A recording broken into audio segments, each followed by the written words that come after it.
రామావరంలో కృష్ణయ్య అనే రైతు ఉండేవాడు. అతడు జీవితంలో చాలా కష్టపడి పైకి వచ్చాడు. తన ఎదుగుదలకు కారణం గురువు శ్రీనివాస శాస్త్రి అని అందరితో చెప్పేవాడు.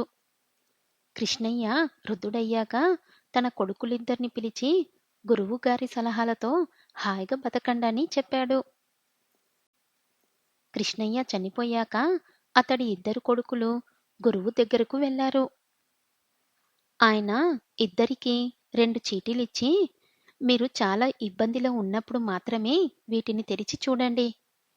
వీటిల్లోని మంత్రం జీవితంలో ఒక్కసారి మాత్రమే పనిచేస్తుంది అని చెప్పి చీటిల్ని చేతిలో పెట్టాడు. కృష్ణయ్య చనిపోయాక అతడి ఇద్దరు కొడుకులు, పెద్దవాడు తన వాటాగా వచ్చిన పొలం సాగు చేసుకుంటూ ఉండేవాడు. ఎప్పుడైనా కష్టం వచ్చినప్పుడు గురువు ఇచ్చిన చీటి తెరిచి చూడాలని అనుకునేవాడు.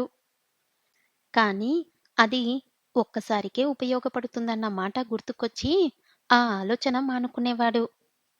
సమస్యను తన శక్తి మేర పరిష్కరించుకునేవాడు. రెండోవాడు మాత్రం ఒకసారి చిన్న సమస్యేదో రావడంతో గురువు ఇచ్చిన చీటిని తెరిచి చూశాడు. నీది చాలా చిన్న సమస్య, త్వరలోనే తీరిపోతుంది అని దాంట్లో రాసుంది. ఆ ధీమాతో ధైర్యం తెచ్చుకున్నాడు. నెమ్మదిగా ఆ సమస్య నుంచి బయటపడ్డాడు. ఆ తర్వాత మళ్ళీ అతడికి సమస్యలు వచ్చాయి. వాటికి పరిష్కారం తెలియక నిత్యం ఇబ్బంది పడేవాడు.